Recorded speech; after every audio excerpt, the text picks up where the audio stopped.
The storm hit harder than the weather app promised. That's the first thing I remember the night everything changed, when I, an ordinary grocery store worker named Daniel, ended up being accused of seeing everything by a woman who, just a few hours earlier, had been a complete stranger. It started with a scream, sharp, panicked, echoing through the empty supermarket parking lot as I locked up for the night. I didn't think. I just ran.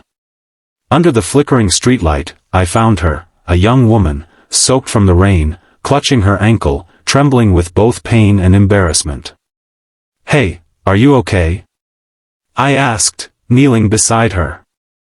"No," she muttered, wincing. I slipped. "You're the store guy, right?" "Yeah." "Daniel," I said. "And you're hurt. Let me help." She hesitated, pride battling pain, but finally nodded. I helped her to the small security room just inside the store entrance, the only place still lit, and grabbed the first aid kit.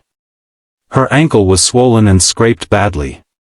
She bit her lip, trying not to show how much it hurt.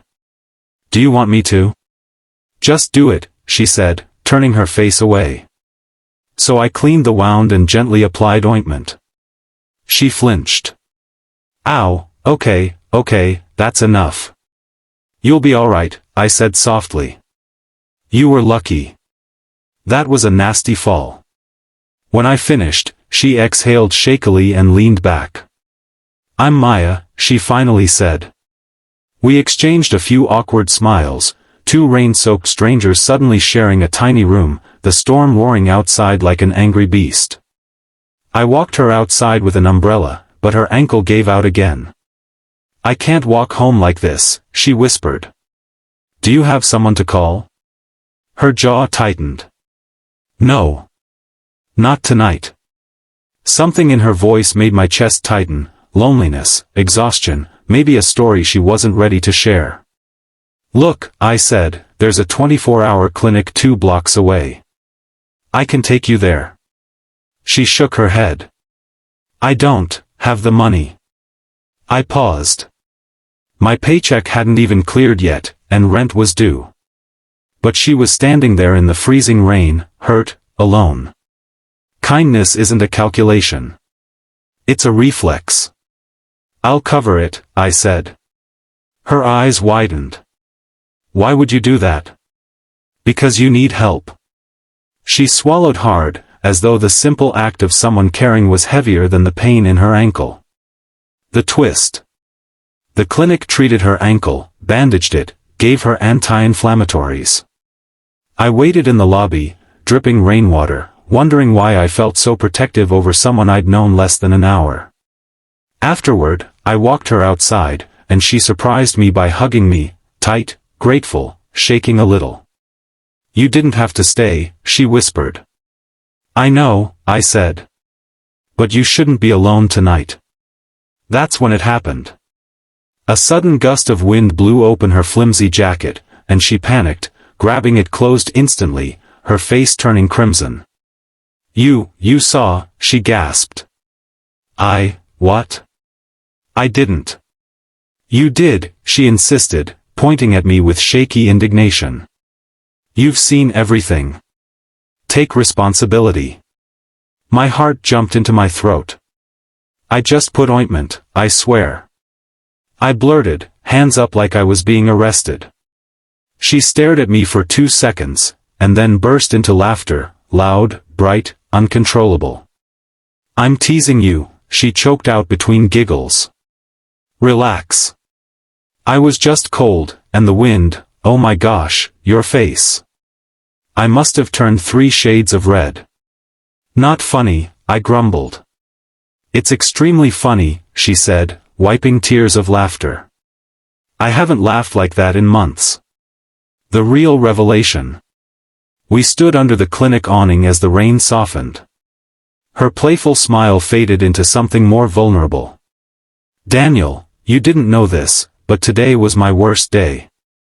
I stayed quiet. "I lost my job this morning," she said softly.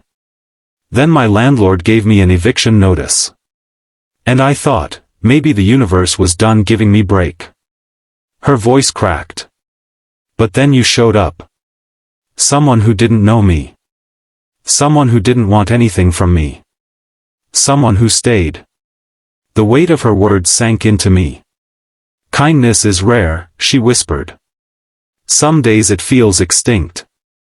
Not tonight, I said gently. The emotional climax. As the rain finally stopped, she touched her bandaged ankle. You saved me, she said. Not just the ankle. You saved me. Maya. No, listen. She looked up, eyes shining. Tonight you reminded me the world isn't cruel. People can be good. You proved that. Her sincerity hit me like a punch to the chest. I don't know how to repay you, she said. You don't need to, I murmured. She shook her head. I will.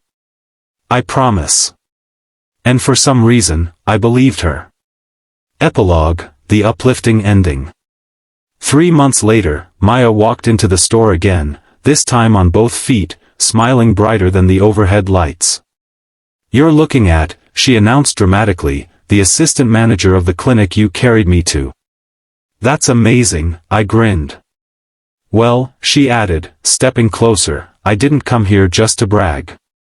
She handed me an envelope. Inside was a receipt. Clinic bill, paid back in full. And below it, a note. You didn't help me because you owed me anything. But now I want to help you because you helped me when you didn't have to. Thank you, Daniel. For seeing me, even before the wind did its thing. I laughed. She gently took my hand.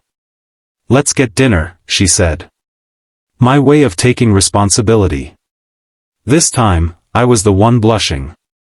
Ending message. A little kindness can change not just someone's night, but their life. And sometimes, fate uses rainstorms, scraped ankles, and accidental awkwardness to bring two people together at the exact moment they need each other most.